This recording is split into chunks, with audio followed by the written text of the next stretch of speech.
Bom dia, welcome to my channel and welcome to a new video. The title of this video might be a little strange, but I will talk to you about what my baby does not eat in a day. I thought I'd take you guys along with me today while I walk around a beautiful park in the neighborhood that I live in, and I would share a little bit of a story with you. Let's get into it. So if your baby is at the right age that they can start solids, you might be confused or feeling a bit lost on where to start, what to feed them, what not to feed them, and just how to go about this journey. At least that is how I was feeling. At first I felt so overwhelmed, and there's so much chatter and information on the internet out there that it almost feels like you already need to be starting at a super early age introducing foods to your baby, and that's not the truth at all. Also, that has not been my experience. So for all you mamas out there that might be feeling overwhelmed or like you're not doing it right, I got you covered. Online, they make it seem like your baby should be eating solids and starting to try foods around 4 months age. And to me, that just seems absurd. By 4 months, you see babies eating purees, and then by 6 months, I see all these babies with full plates of food, trying like 6 different things at the same time. And it made me feel so inadequate, and I thought, my baby doesn't want to eat anything yet at 6 months. My baby didn't show any interest until 8 months old, and that's when we started introducing purees mostly. We have been doing a little bit of baby led weaning as well. However, that really makes me personally feel so nervous. I think it's super scary. I'm always thinking about the choking hazards of it. And I even took a first aid class for baby choking because it scared me so much. And therefore, I want to tell you, mama out there, you don't have to do it all. You don't have to follow all the trends. I know baby led weaning is super popular right now, but if it doesn't feel good to you and to your gut, you don't have to do it. So my baby is 8 months old right now, and she doesn't eat whole portions and plates full of food. She will try bits here and there, but all with ease and calm. Nothing crazy. She doesn't eat meat. We're raising her vegan anyways, but I also am getting a lot of videos on the carnivore diet for babies, which just is mind-boggling to me. Honestly, why would you feed your baby anything other than fruits and vegetable, even if you're not vegan? That seems like the more logical route, but I don't know, that's just my opinion. So instead of pretending and following along with the latest trends, I'm just gonna do what feels right to me, and I hope this will inspire you to do the same. You're doing great, mama, and you don't need to be rushing into something that doesn't feel good to you or your baby. And also keep in mind that every day varies. I'm letting her try carrots, avocado, broccoli. She absolutely loves broccoli. She's trying applesauce that I home make, everything organic and everything super fresh. And I think that's the most important thing, to just let them try bits and pieces here and there for their taste to develop and for them just to have fun with it and explore. So Kaya is breastfed, and she has not had a single bottle or anything else.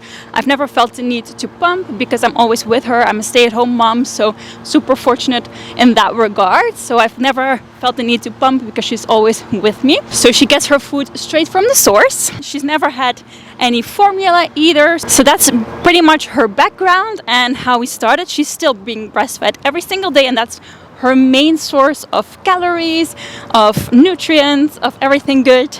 And then everything else is just extra for fun. For the time being, we're just focusing on whole foods. I mash everything. So if you're not doing the baby led weaning and you're not giving them handfuls of food, that's okay. I've tried that, and I liked it, but I don't know, for me personally, I get a little anxious doing that, so I actually preferred to just give mashed food to her right now at this stage and at this age. But further along, of course, I'm gonna give her more of the larger pieces of food that she can munch on. Then I've also seen a lot of people preparing the food ahead of time, so they prepare a larger batch and then they mash everything and then they put it in the freezer in little ice cube trays, and that really is great. I think if you don't have a lot of time to cook, if you're out and about more, if maybe you're a working mom, I think that's a great option and a great idea to do that. And you just take out a little portion, 1 or 2 ice cubes, or not ice cubes, food cubes, and you can feed that to your baby. So they also have something homemade, but it's much easier on the mama, I think.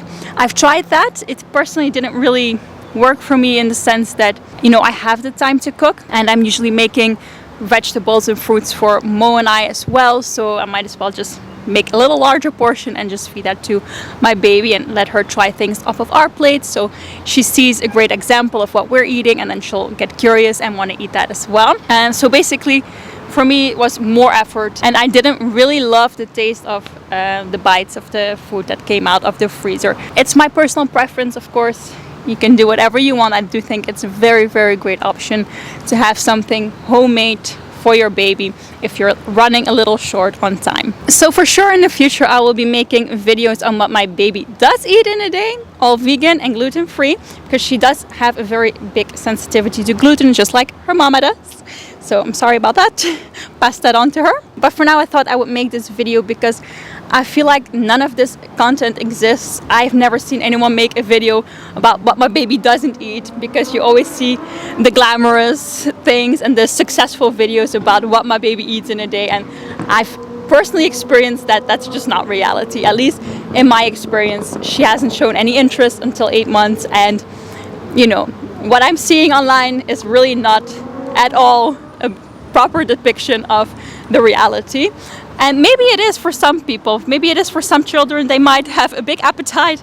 My baby doesn't at all. She's not interested in all the foods yet, but she does do great on breast milk. So I feel very lucky that I get to do that and that I get to nourish her in that way as well. So just keep in mind that every baby is different, every journey is different, every mama is different. So of course you want to do what works for you and what works for your family, what works for your baby, and just keep that in mind. You're doing great as long as you're trying. That's what matters. So another thing that is very important to make sure is that you get organic food that isn't full of pesticides and sprayed with God knows what. We get delivered a full box of fresh vegetables and fruits, all organic from a local farmer, and they even deliver it to our door.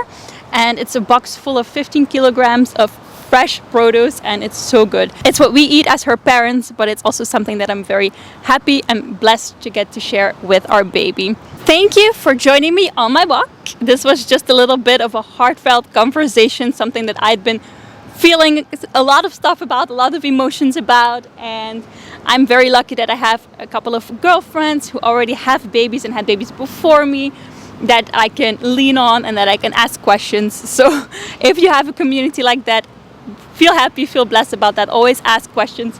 If you have friends, they can definitely share their thoughts, and you don't have to take everything as serious. You can take things with a grain of salt, but it's good to have some people to talk to about this. Remember, mama, you got this. I'm already proud of you, and I'm proud of myself for kind of letting go of the anxiety around all these things and around this topic, because I think a calm mama is a calm baby, and it's much better that way for them to develop healthy eating habits. And I also understand if you're feeling very nervous about this, I can definitely relate to that. So I'd love to hear your thoughts in the comments below. Make sure to write your experience down and share your thoughts, maybe your tips.